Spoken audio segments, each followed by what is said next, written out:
Hola, ¿qué tal? ¿Cómo está? Bienvenidos. Aquí estamos, arrancando otro encuentro más, como todos los lunes, en vivo, en Panorama, en 24/7. Y vamos a hablar de temas vinculados a la más estricta de las actualidades. Y esa actualidad nos remite mucho a la política. Así que va a ser un programa denso el de hoy.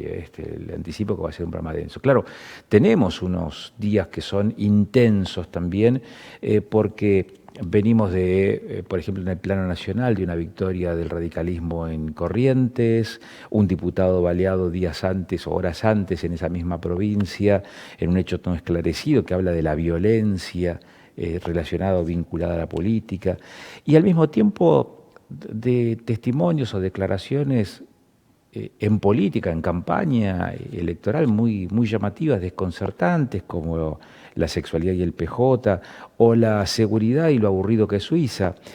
Digo, en el plano más serio, Juntos por el Cambio rechazó la posibilidad de un acuerdo con el gobierno porque, claro, advierten que son dos modelos totalmente distintos de país. El presidente encabezó un acto en Tecnópolis junto a gobernadores del Frente de Todos. Mientras tanto, siguen las repercusiones de lo que se conoce como el Olivos Gate, porque el fiscal rechazó el planteo de inconstitucionalidad y uno se pregunta, y ese rechazo también tiene que ver probablemente por la infinidad de causas que se estuvieron tramitando durante todo este tiempo y que fueron resueltas en el plano judicial con sanciones para aquellos que violentaron esa norma. Claro, y ahora, ¿qué va a pasar frente a esta circunstancia? Bueno, eso está esto es materia de resolución por estas horas. Mientras tanto, en el plano más frío, en el plano de los números, la Argentina por primera vez en poco más de un año no ha podido cumplir sus compromisos externos con fondos o con recursos genuinos. Es decir, no pudo cubrir en realidad los vencimientos de deuda y se ve obligada a la emisión.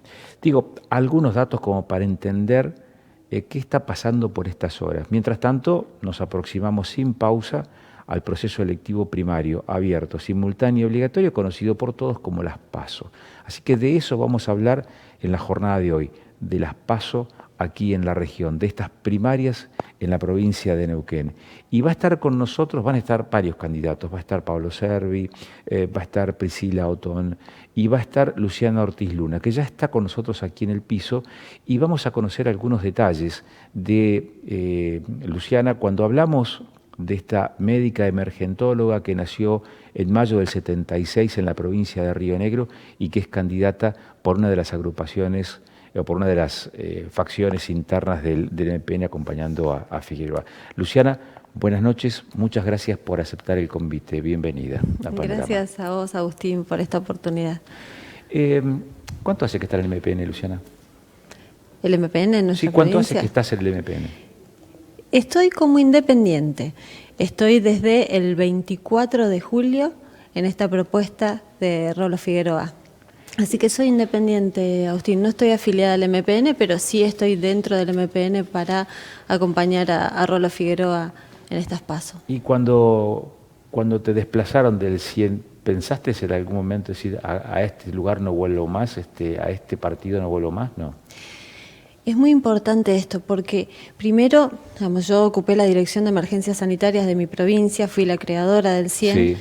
Pasaron 4 ministros y 2 gobernadores y nunca pertenecí a ningún partido político. Mi política era la medicina, es la medicina y es la gente.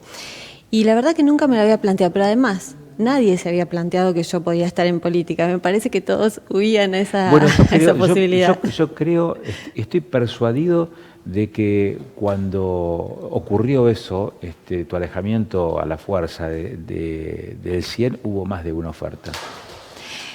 Bueno, te voy a contar, no hubo ninguna sola oferta hasta que fue el problema que tuvimos severo en la segunda ola. En ese momento sí tuve ofertas de cada uno de los partidos, pero hasta ese momento no. Y yo no sentí que fue el MPN quien me desplazó del 100. En ese momento del 100 yo sentí que había sido una decisión de la ministra, una decisión del gobernador, pero nunca lo puse en un partido, sí en un equipo de gobierno. Y claramente en ese momento me sentí muy dolida, pero no solo porque me habían sacado de mi familia, que era este lugar de trabajo, mi gran equipo del 100, sino que yo me vi en la situación de mirar a mi hijo adolescente y decirle, ¿cómo le decía que el estudio vale, el esfuerzo vale, el trabajo? ¿Cómo le decía que todo eso valía? O sea, ¿con qué cara le digo quédate en esta provincia que vale la pena? Y me duró una semana nomás esa sensación. Después dije, hay que levantarse, vamos a trabajar todos los días, y cada uno de los días que siguieron hasta esta parte, incluso hoy, porque entro al hospital, por eso pido disculpas, pero vine vestida así, me puse a trabajar con enfermos COVID muy graves. Yo pensé que no te sacabas el ambo nunca. No, sí, está limpito, sí, le dije. Pero justamente esto, decir, no sentí que fue el MPN. Y por otro lado, ahora que uno los conoce un poquito más de adentro, desde otra mirada, porque los había conocido, no todo el MPN es igual. No todos son iguales. Y también tienen que ver con procesos que van pasando históricamente y con momentos que van pasando. Así que yo apuesto a que no todos son iguales, y justamente elijo este lugar porque creo que tiene la idiosincrasia neuquina en su sangre, en su origen. Por eso lo elijo. Vos sabés que hay una tendencia a mirar el mundo desde la identidad propia, ¿no? No solamente desde los ojos de cada uno, sino desde su propia identidad asumida, al punto tal de que algunas identidades hasta tienen que ver con el trabajo de las personas, apellidos como Carpintero, Guerrero, Herrero, Cataglia, Pietra, Taglia, Ferro, digamos, todos esos tienen que ver con la identidad laboral. Entonces tu identidad es la de médica, la de emergentóloga. ¿En qué medida esa mirada desde la perspectiva de la salud está incidiendo en la campaña, en esta campaña política, y vos querés meter todas esas cuestiones vinculadas a la medicina o a la salud como parte de esa campaña? Digo esto a propósito de los cursos de RCP que estás haciendo.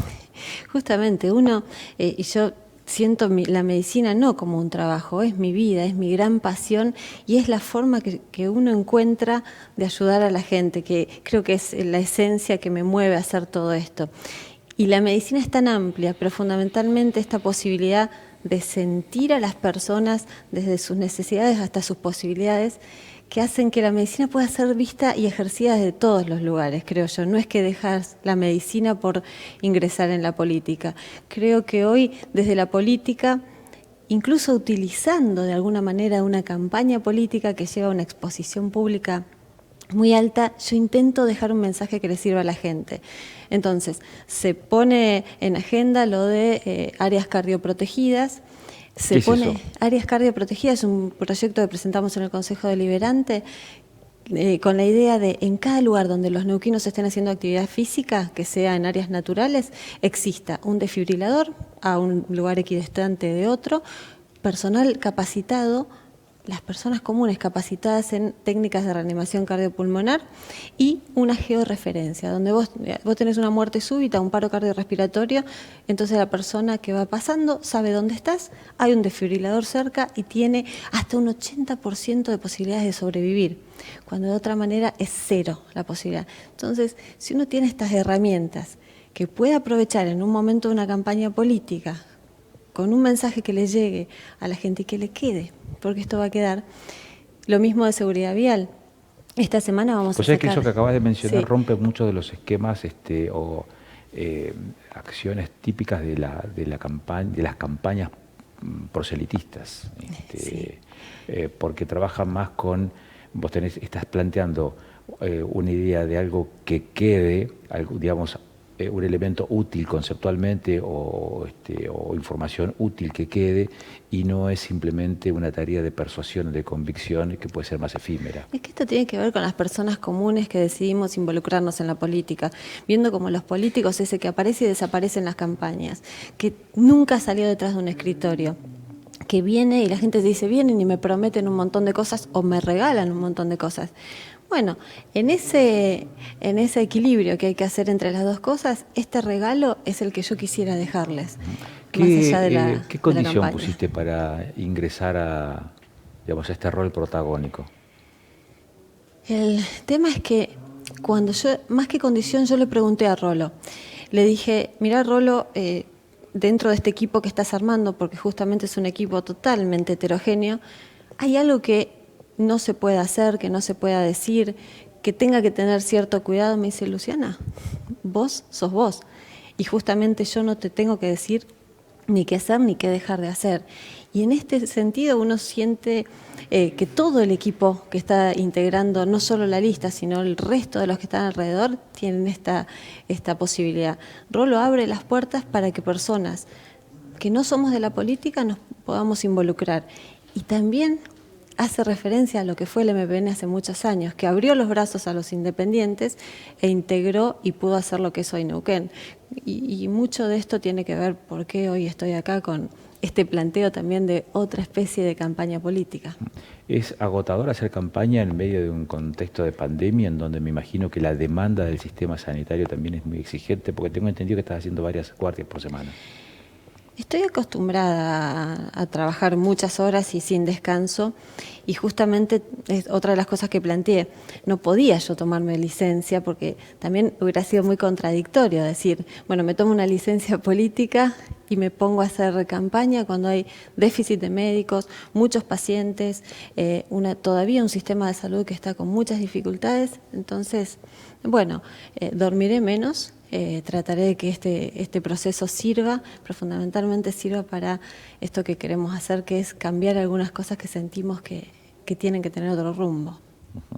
¿Con qué expectativa te sumás? ¿Con la expectativa de aportar una mirada, que es la mirada que acabas de mencionar recién, de explicar recién, o con la perspectiva, la expectativa de efectivamente ocupar un lugar en la Cámara de Diputados? Al principio uno lo veía como algo más lejano y era parte del equipo que planteaba Rolo. Hoy, transcurriendo ya muchos más días de esto, sí, claramente, uno ve esta posibilidad de estar en el Congreso. Y de nuevo, me decían, ¿cómo vas a hacer algo legislativo si siempre tuviste una cuestión ejecutiva en tu hacer? Digo, bueno, mi ser ejecutivo va a tener que ver con la tarea específica de legislar, pero claramente sí veo que es una gran posibilidad, una responsabilidad enorme, y con toda esta fuerza y con toda esta convicción de defender la vida como sea y fundamentalmente la de nuestra gente, yo creo que puedo llegar a representar muy bien a los nuestros. Te voy a hacer una pregunta que no te hicieron nunca. Si accedes al Congreso, ¿qué es lo primero que vas a hacer? Decir, sí, me lo han hecho. Sí, claro. Primero, ser muy agradecida. Segundo, ser muy humilde. Y después ponerme a trabajar inmediatamente, en realidad a seguir el trabajo, fundamentalmente representando los proyectos de las personas. Y obviamente siempre en el área que uno tiene mayor fortaleza, y esta es la magia de la sinergia del equipo. Yo creo que los dos grandes ejes que rigen hoy esta situación es la salud, con todo lo que incluye la educación, la inclusión y demás, y otro es la economía con los bienes. Y acá se ve la magia de los equipos. Rolo, con toda su historia, con la política, con su conocimiento de los bienes, de la economía, de la tierra, y todo el área y el eje de la salud fortalecido por mí y por el resto de los integrantes del equipo. Y juntos hacer esto, ¿no? Un equipo que trabaje cada uno en su rol y fortaleciéndose mutuamente. Muchas gracias por estos minutos, Luciana. Gracias a vos, Agustín. Muy amable. Cuando regresemos en algunos minutos habrá otra mujer también aquí en el piso y con las mismas aspiraciones de ser candidata a diputada nacional, pero por otra fuerza política. Vamos a estar hablando en algunos minutos con Priscila Otón.